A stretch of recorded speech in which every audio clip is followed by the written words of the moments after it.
Thank you, Mr. Speaker, sir, and I thank the Honourable Assistant Minister for the question.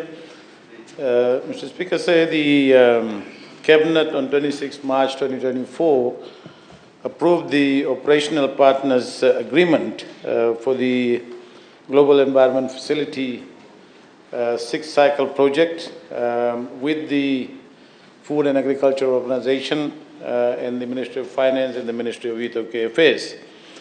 The community-based integrated national resource management project, Mr. Speaker, centers on two provinces in Ra and in Tailevu. The specific focus of the project is to address the rate of forest deforestation across the Nakauvanra and Tomani Iwi Wambu forest reserves towards the lowlands of Tailevu province, including mangrove zones.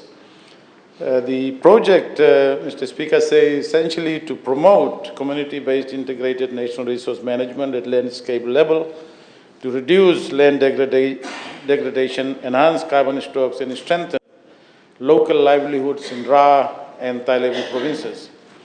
Through the project implementation, it aims to address the negative development impacts of unsustainable forest management while addressing the poverty and livelihood demands of local communities.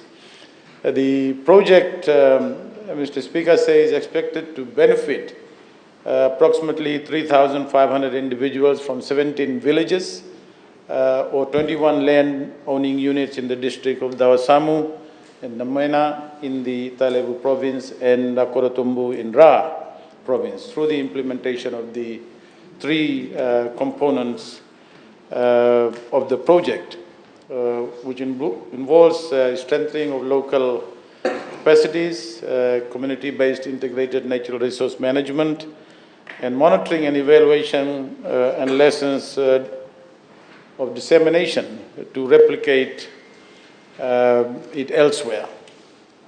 The project will oversee the implementation of the following activities: 47,719 hectares of land under improved land use plan integrated natural resource management at district level through the development of appropriate land use plans, community integrated development plans, and implementation of appropriate restoration programs.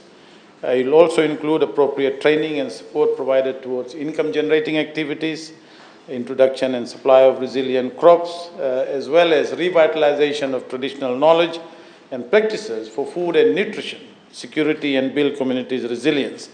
And for empowerment of community members, especially the inclusion of and engagement of women and youth in sustainable development. The project implementation, Mr. Speaker, require a total of USD $2.119425 million, which is equivalent to 4.8 million Fijian dollars, the amount approved by the GEF Secretariat. Of the total allocation for the ministry, 3.7 million, the remaining balance of 1 million Fijian will remain with FAU to cover costs relating to the project's monitoring and evaluation, including mid-term and final project review. Of course, Mr. Speaker, that is also subject to change as the project progresses.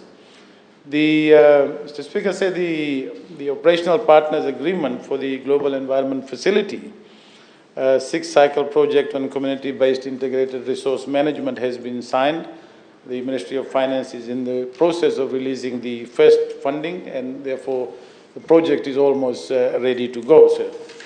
The Food and Agriculture Organization is the Global Environment Facilities implementing agency in this particular case, and has an overall responsibility not only in Fiji but similar projects elsewhere.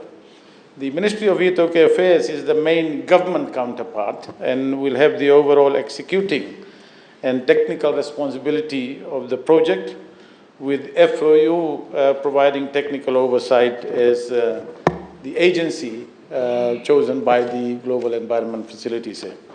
And furthermore, there will be a project steering committee, as is the case with most funded grant and loan funded projects, which will include the Ministry of Forest, Fisheries, Agriculture, climate change, and the Ministry of Finance and officials from FAO.